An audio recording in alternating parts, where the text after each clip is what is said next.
How do I get the mold out of my silicone? I've tried everything. What does that mean? When someone says they've tried everything, I always think, what does that mean? Probably it means that they've soaked it in bleach, possibly for hours, and that mold is still there.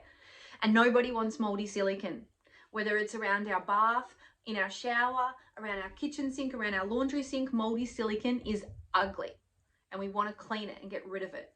But it's not a cleaning issue. Sometimes you can just get a little bit of mold off the surface, but most of the time when that mold is in the silicone, that is our cue that our silicone is no longer doing its job of waterproofing the surface, because that's what silicone's there for. It's to make sure no water gets between cracks, between tiles and glass, or tiles and bench, or whatever it is, your sink and your bench.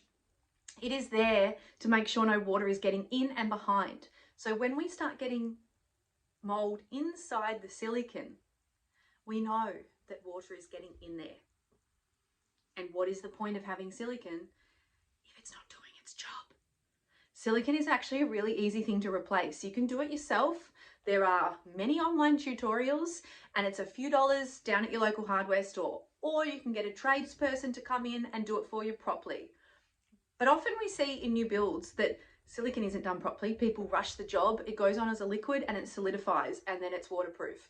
If someone does it too quickly, if someone doesn't do it carefully, if it's not left dry for the amount of hours that it needs to be left dry for, you might find that your silicone is actually getting moldy really quickly. And in that case, I would again suggest replacing it, even if your shower's brand new. If your mold is getting silicone, if your silicone is getting moldy, it's time to replace it.